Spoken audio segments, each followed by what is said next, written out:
खाना खाए के बाद खाना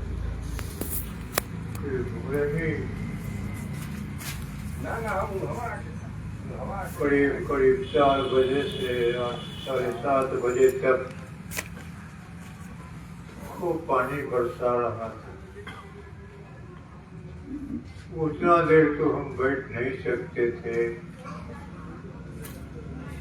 तो सो गए कि आराम कर रहे, पैर बुझा जाएगा। तो भी वर्षा होती रही और नहाते रहे। परमात्मा की बहुत बड़ी कृपा, उसी का परिणाम है कि आप सबों का दर्शन, जो सब में परमात्मा रहते हैं, मुझे प्रसन्न करने का उपस्थिति बनाकर आप लोगों ने आज दर्शन दिया। आप सबको हृदय से नमस्कार है। परमात्मा बहुत कृपालु हैं, कि वो लगे रहना चाहिए। आप ही के अंदर रहते हैं और सभी जगह रहते हैं। एक ही मात्रा में रहते हैं, न कमी है न बेसी। लेकिन फिर भी मनुष्य सबसे श्रेष्ठ प्राणी होते हुए भी प्राणियों को परमात्मा समझने में भूल जाता है। जब परमात्मा की तरफ से मनुष्य के अंदर उसकी योग्यता के अनुसार कुछ ज्ञान का सृजन होता है, वृद्धि होती है, तो परमात्मा को सब में देखने के लिए प्रयत्नशील हो जाता है। जब पूर्ण रूप से देखने लगेगा तो खुद ही उसको बोध होगा कि सब कोई परमात्मा है जिसमें वह भी है, और सृष्टि की सारी चीजें भी उसको परमात्मा ही दिख रही है। ये प्रकृति की छटा जो है, इसका सही स्वरूप जो है सो, जिसके चलते ये सुंदर है, इसकी सुंदरता जो है सो कवियों ने कविता लिखते लिखते हार गया, पूर्ण नहीं कर सका। ये सारे प्रकृति के सुंदरता का कारण तो परमात्मा ही है, जो उसके पत्ते पत्ते में, उसके कण में, सृष्टि के कण में वो व्याप्त है और प्रकाश और शब्द के माध्यम से सबको प्रफुल्लित कर रहा है। तो मनुष्य जो श्रेष्ठ प्राणी है, ये परमात्मा का कृपा पाकर अपने को उस बृहद जनरेटर से लगाव करके अपने शरीर के कण कण को स्पंदित कर सकता है। वो अपने शरीर के कण कण को इनलाइट यानी प्रकाशित कर सकता है। बोधात्मक स्वरूप इसके कण कण में व्याप्त होने लगेगा, बशर्ते कि वह उस जनरेटर से अपना लगाव कर दे। उसकी कृपा पाकर ही करता है कोई। अपने संस्कार के अनुसार जो वो अपने क्रिया के अनुसार जो संस्कार बनता है, उस संस्कार के अनुसार जो स्फुरन होता है, उसी के आधार पर परमात्मा से उसका कनेक्शन होता है, उस जनरेटर से कनेक्शन होता है। इसलिए जहाँ तक मेरा थोड़ा बहुत इस संबंध में कुछ अनुभव हुआ है, मनुष्य अगर अपने शरीर को उस तरह से लगाव रखकर स्पंदित कर देता है उससे अन्य लोग भी स्पंदित हो सकते होते आए, और तभी उसमें मूल से मूल व्यक्ति में भी जागरूकता आ जाती है। और इससे एक सामान्य बात हुई। कुछ लोग ऐसे भी होते हैं मनुष्य के श्रेणी में कि जन्मजात ज्ञान उनको होता है, वो पहले बहुत तपस्या कर चुके हैं, वो जहाँ से किए हैं या जहाँ छोड़े हैं वहां से स्टार्ट फिर आप से आप पढ़ सकते हैं। ऐसे भी कुछ महात्मा गुजरे। तो सत्संग बनाने का, सत्संग करने का, सत्संग में एकत्र होने का और आध्यात्मिक चर्चाओं को करने और सुनने का यही एक फायदा होता है, मनुष्य में जिज्ञासा बढ़ती है। परमात्मा के गुण के, उनके दर्शन करने के बाद जो कुछ व्यक्तियों में गुण उभरता है, उनसे चर्चा को मनुष्य सुनता है। सामान्य व्यक्ति जब सुनते हैं तो उनकी इच्छा होती है,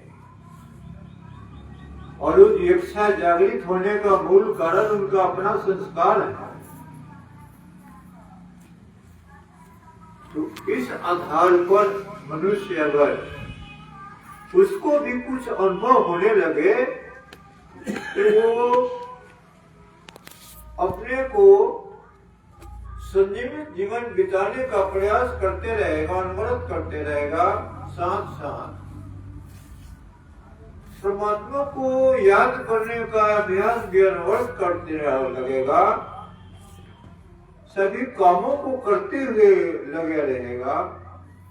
और जब उसको मिलता है तो अपने प्राइवेट समय में भी वो इसी का उपयोग करता है। ये बात सही है कि मनुष्य को 8 घंटा कम से कम सोना चाहिए, लेकिन 8 घंटा में भी वो समय निकाल लेता है, और कुछ दिनों तक लगातार अगर वो अभ्यास करता है तो परमात्मा खुद उसको आपके प्राइवेट समय में भी आपको प्रभावित करता है, जागृत करता है, और आप उसमें लग जाते हैं। तो मालूम पड़ता है कि परमात्मा आपके पीछे पड़े हुए हैं कि ये जल्द से जल्द उन्नति करे, मेरे नजदीक आ जाए, मुझमें आ जाए। क्योंकि एक तरह से सारा जीव, सारे प्राणी उसी में है, उसके अंदर है। फिर भी यहाँ के व्यक्तिगत शरीर धारण करने से, यानी मानव शरीर, उत्तम शरीर धारण करने पर भी है तो अभी कीचड़ में है, तो अभी चारों तरफ इसके जो प्रकृति पंचभूतात्मक जो स्पंदन है चारों तरफ से, ये तो इसको शारीरिक, मानसिक, आध्यात्मिक तीनों प्रकार से जकड़े हुए हैं। तो साधक के लिए, अभ्यासी के लिए एक वीर भाव की आवश्यकता पड़ती है, वीर भाव की आवश्यकता पड़ती है। वीर कभी जब युद्ध में लड़ने जाता है तो पीछे नहीं देखता है। उसी प्रकार से साधक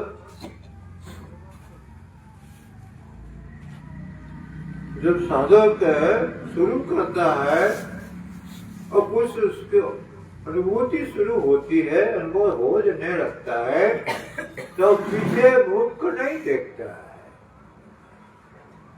ये वीर भाव है। तो दिव्य ज्ञान प्रकाशेन वीर भावेन पूजये। दिव्य ज्ञान यानी किसी सदगुरु के माध्यम से अगर उसको वो सिद्ध मंत्र मिल जाता है जो परमात्मा तत्व की उपलब्धि उससे कर चुका है, उस मंत्र में इतना पावर होता है कि वहां तक वो पहुंचा देगा। इसीलिए संतों ने कहा है कि आदि शब्द को सब कोई नहीं पहचानता है। शब्द माने मंत्र है, वो वर्णात्मक से ध्वनात्मक, ध्वनात्मक से वर्णात्मक सूक्ष्म जगत में है, यहाँ नहीं। यह स्थूल शब्द है और सूक्ष्म शब्द जो है तो सूक्ष्म जगत में रहते भी स्थूल में है। इस पर उतना आवरण है जिसे आप पृथ्वी में आवाज नहीं सुन सकते। गाछ वृक्ष पे पेड़ में कान लगाइए आवाज नहीं सुनाई पड़ेगा, लेकिन एक संत को सुनाई पड़ जाता है क्योंकि उसका दिव्य कर्ण खुल चुका है, दिव्य शब्द से उसको भेंट हो चुका है, इसलिए स्थूल कर्ण के साथ उसका कनेक्शन बन गया, इसलिए वो सुन लेता है और सामान्य लोग नहीं सुन पाते हैं। वही शब्द जो है संतों ने कहा कि इसी शब्द, यही शब्द से सब जग उपजे, ताही को धर ली जाए, साहब शब्द साधना की जाए। उस शब्द को पकड़ने के लिए ही अभ्यास किया जाता है, क्योंकि वही शब्द आपको विराट तक पहुंचा देगा और विराट से परे भी पहुंचा देगा, क्योंकि वहां से उसकी जो गति है वो धीमी गति में आगे चल जाता है। रही बात है आपके साथ प्रकृति के तीनों गुणों का, तमोगुण रोकता है, रजोगुण उलझाता है, भरमाता है, आवरण देता है मन पर, ज्ञान पर, और बाहर फेंकता है, अपना संसार की तरफ फेंकता है। यही रजोगुण का गुण है। सतोगुण का गुण है ऊपर खींचना, सूक्ष्म में खींचना, केंद्र में खींचना, परमात्मा रूपी केंद्र में खींचना सतोगुण का गुण है। लेकिन जब सूक्ष्म जगत में आपका मन दृढ़ होते जाएगा अभ्यास से, तो रजोगुण कमजोर हो जाता है। तो जब कमजोर हो जाता है तो नीचे लाने का काम तो रजोगुण और तमोगुण मिलकर करता है। तो अगर जिस अवस्था में रजोगुण और तमोगुण दोनों अगर कमजोर हो गया तो एक वहां पर आगे आपको बढ़ने से नीचे नहीं खसकने देता, रोकता है, और रजोगुण की गति ऊपर में हो जाती है, क्योंकि उस पर सतोगुण का आकर्षण ज्यादा पड़ रहा है, इसलिए केंद्र की तरफ आपकी गति बढ़ जाती है। और ये स्थिति जाकर सतोगुण जहां इंग करता है वहां कारण शरीर का अंतिम छोर है, वहां पर प्राण जो है, प्राण की गति वहां भी है, उससे आगे से भी। प्राण यानी ज्ञान, ज्ञान का नाम ही प्राण है। तो वो प्राण जो है सो ये नहीं कि सृष्टि भर ही है, सृष्टि के परे भी स्पंदन में उसकी जो है सो उसके स्पंदन और शब्द में अंतर है, लेकिन है वहां। उसका काम है खींचना, वो आकर्षण है, क्योंकि वो किसका है, तो परम चैतन्य का खिंचाव है, इसलिए उसमें गति है। तो बॉर्डर तक जो पहुंच गया, यानी कारण जगत के आगे के बॉर्डर पर जब पहुंच गया या वहां सतगुण और रजोगुण और तमोगुण आपको रोके हुए है और वो आगे बढ़ा रहा है, तो वो आकर्षण शक्ति, प्राण रूपी आकर्षण शक्ति जो परमात्मा का है, परम पुरुष का है, परम चैतन्य का है, आपको यानी मनुष्य को प्रयास तो करना ही पड़ेगा। और संस्कार रहेगा तो ज्यादा में ना मदद मिलेगी, और नहीं तो ये किसी हम लोग ऐसे आदमी नहीं जो बहुत महान संत कहलाते हैं, अगर वैसे व्यक्तियों से संगत हो जाए, कहीं मिल जाए, इतना कठिन है, कहीं मिल जाए, तो ऊपर के आकर्षण नहीं रहने से उसकी शक्ति वहां तक पहुंचा सकती है, क्योंकि उसमें पावर है। हम लोग का घास काटना है, इसमें कौन पड़ता भाई, करो छिपी बात हो है, तो वो पहुंचा देता है। और नहीं तो जैसे सत्संग है, बहुत जगह सत्संग होता है, अपना अपना श्रेणी के अनुसार एक स्तर है, अगर समझ में आ जाए, मनुष्य समझने का कोशिश करे, तो इच्छा जिज्ञासा जो बढ़ जाती है, तो सत्संग श्रवण भी काम करता है, और श्रवण करते करते शरीर के अंदर, मन के अंदर जो तमोगुण रजोगुण का प्रभाव है, ये कमजोर पड़ते जाता है। और अगर चार आना कमजोर पड़ा तो चार आना ऊपर गति भी बढ़ेगी। इस तरह से सत्संग अभ्यास साधना का करते करते मनुष्य जो है वहां तक पहुंच जाता है, इसमें कोई शक नहीं। और सूक्ष्म जगत में कुछ ऐसे भी प्रभावशाली बड़े बड़े संतों के जो सूक्ष्म शरीर है, वो दिव्य लोक में पड़े रहते हैं। अभी आगे बढ़ने में उनको बहुत देरी है, वहीं से बढ़ेंगे नहीं, देरी है, वो आपको मदद करते हैं। वैसे लोग वहां मदद करते हैं, उस क्षेत्र में आप जाइएगा ही, अपने कर्तव्य से वहां तक तो चली जाएगा, वो वहां से मदद करेगा, आपको वातावरण मिलेगा। अरे पछे हवा बहेगी तो पुनः में दौड़ने में मदद मिलता है, उसी तरह से वहाँ का वातावरण ऐसा ना साफ रहता है कि आपको आगे पहुंचा जाता है। वो वातावरण किसका बनाया हुआ है, तो संतों के समूह का बनाया हुआ है। वैसे वातावरण इस संसार में भी हो सकता है, लेकिन और कलकत्ता बॉम्बे ऐसे शहर होगा तो जल्दी नहीं होगा। एक आपको आपका एक बड़े महात्मा की बात कह रहे हैं, जो हिमालय के तराई में पहाड़ के अंदर खो में 25 बार एक तिब्बती संत के साथ सीख कर तपस्या किए। 25 संत क्वालिफाइड आदमी थे। वो ऋषिकेश में आकर अपना आश्रम बना लिए। आश्रम में उनको किसी ने कहा कि थोड़ा बम्बे घूमने चलिए।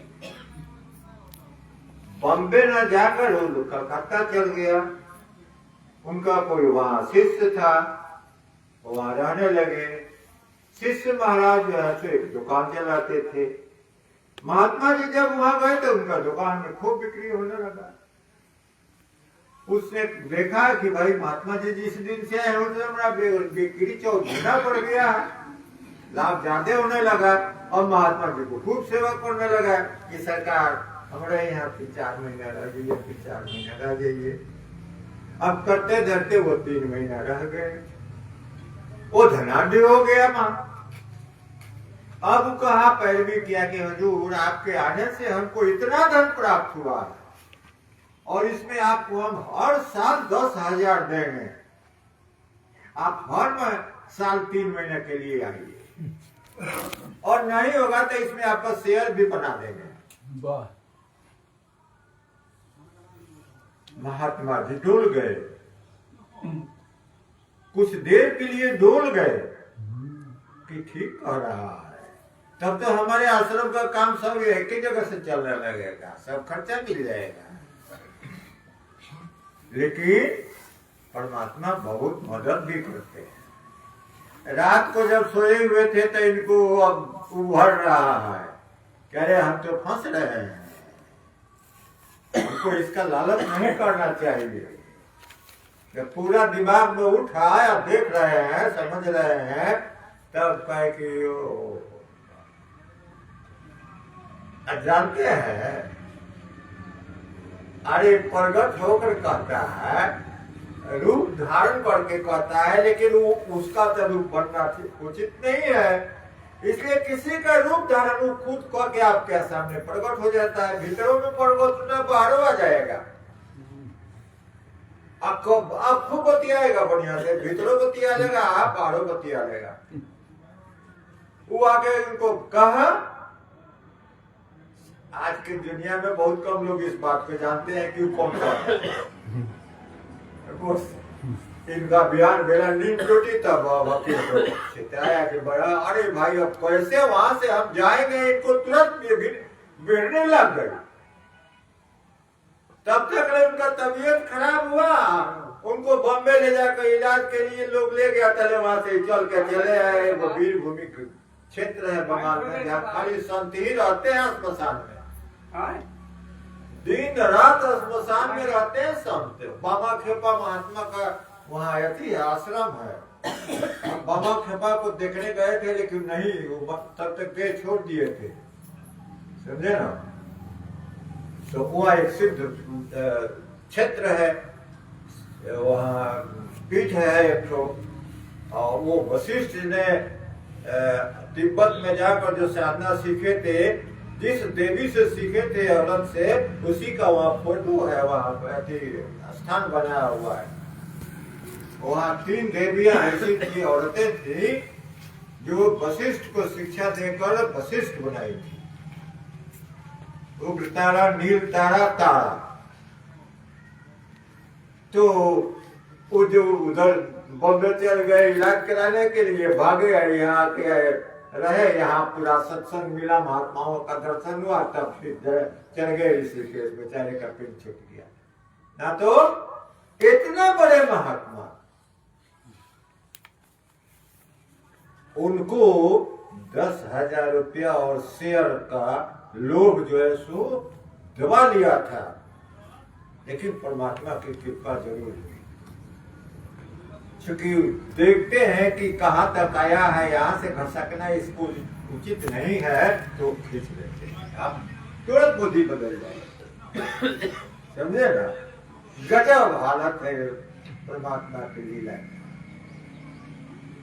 इसलिए हे प्रभु, यहाँ का जो चक्रचाल है, काम, क्रोध, लोभ, मोह इत्यादि इत्यादि, कि कम से कम इससे तो निपटारा करो। और निपटारा तभी तक होता रहता है जब उनका बराबर आपको कुछ न कुछ कम बेसी दर्शन होते रहेगा, उनका आभास मिलते रहेगा, तब तो यहाँ रोज मैल जो है सो साफ होते रहेगा उनके दर्शन से। ये जो है सो बहुत बड़ी बात है, जिस पर हम लोग को ख्याल रखकर सत्संग में आना और अपने घर पर अभ्यास करना, और अपने अंदर जो भी कुछ खामियां प्रतीत हो उसको कम करते जाना। एक दिन शून्य का अवस्था में हुआ आ जाएगा। बस यही है आपके जीवन का उद्देश्य का पूर्ण बनने का, परमात्मा में विलय का, उसमें मिलने का, और आपके शरीर में आपके साधारण से साधारण काम जप के माध्यम से हो, ध्यान के माध्यम से हो, जब नियम जिसका आधार है उसको बनाकर चलने से कोई भी कठिन काम आसान हो जाता है। बस